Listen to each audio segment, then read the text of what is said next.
Assalamu alaikum warahmatullahi wabarakatuh.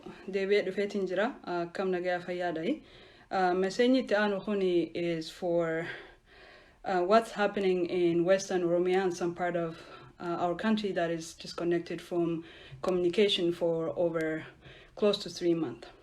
So here's my idea as an individual, why this concerns me. The Abiy administration have locked down information and every means of communication in Wallaga area, in Western Oromia and some part of Southern Oromia, cutting people off of their families, their loved ones, and communication in general.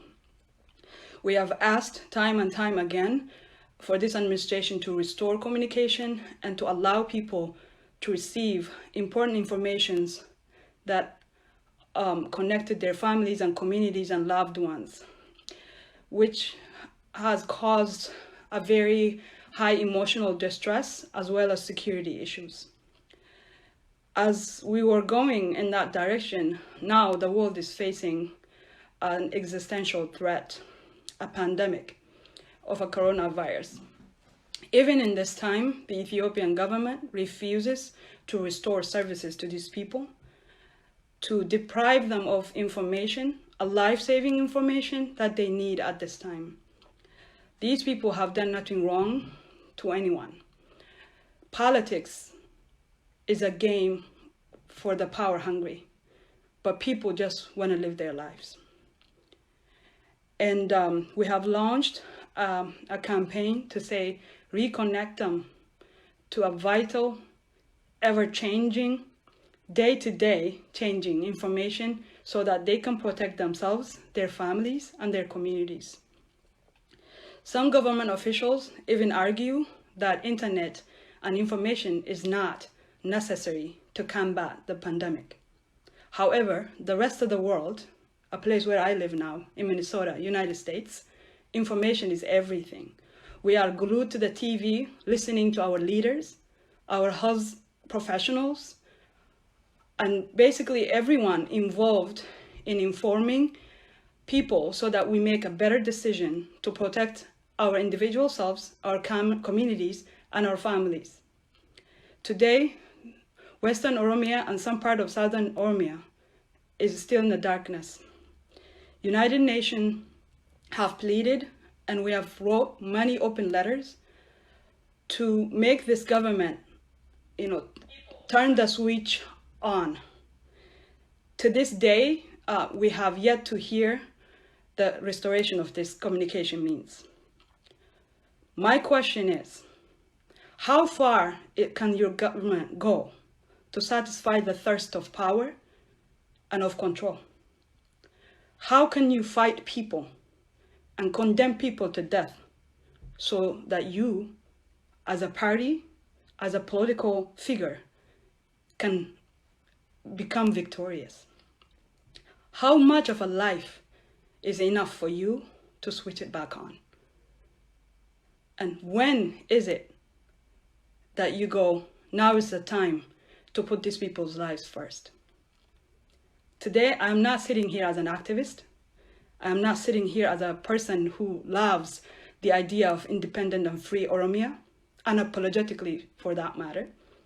I am sitting here as an individual, as a citizen of the world, to ask and understand what this is really about. At this time, as you can see, the world is united in fighting the pandemic together. And what you and your leader fail to understand is, this pandemic is global by definition. Pandemic means it's a global threat. No country is exempt from that. Every country's action, every country's victory is all of our victory. And any country's failure is a failure of the global community. So I ask you, do you want to shoulder that responsibility just because of your political vanity or ego? Or do you want to put people's lives first and put your politics aside and save lives before it's too late? But if you continue as an administration and as a government in this route, rest assured that we're saying to the world, each and every one of you is responsible for the lives we will lose. No one should escape the responsibility of what is about to happen. In normal times, we say, this side and that side, I am this side and I'm that side, and this is winning and that's losing. This is no longer the issue.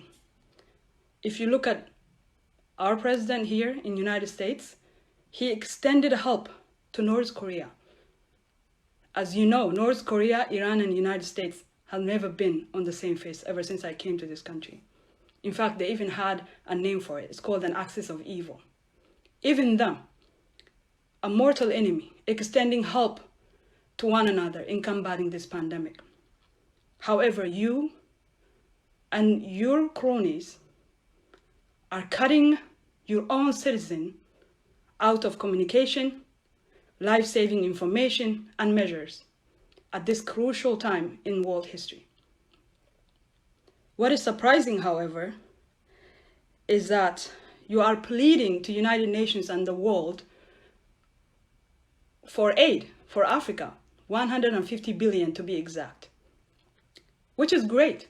I love leaders who take initiatives to combat a crisis we face together. But isn't it hypocritical for you to represent all of Africa in fighting the pandemic while you're cutting your own people off of important communication means and measures in your own home country? How can you reconcile those two ideas together? You're refusing to have these people have the information they need to survive versus you putting yourself as an entire continental leader, to coordinate the fight against coronavirus. These are things that I sit and worry about. These are things that I sit and try to reconcile in my head because they make no sense to me as a person. It does make no sense. Here is my last word. Politics exists because people exist. Politics is a participation of the populace to create the type of government that they want in order to have some sort of a life. It's not the other way around. I have no fear when I tell you that repressive, egotistical, power-driven individuals have never, ever left anything positive in this world besides pain, war, and negative things that we teach children against. It is not too late for you to change your mind, to right this wrong right, to restore communication, to allow them to have vital information, including medicines in their pharmacies, personal protective equipment for their hospitals and clinics, so the healthcare centers could be ready, so the health professionals could have important information to use to help the people that come through their doors. What you're doing is nothing more than erasing humanity. And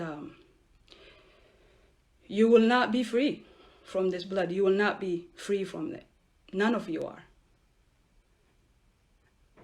And so I am speaking in the language the world understands broadly because I want the world to know that we have pleaded to you, that we have asked you, we have spoken for those people that you cut from the world from, to say they matter. Every single person in this world matters. And no society or people should be a bartering tool for political gain. It's not too late. You have time. Do the right thing. Save these people. They have done nothing wrong to you. That's all I can say without being too emotional. And I ask you to reconnect the West ET. Keep it on, and thank you.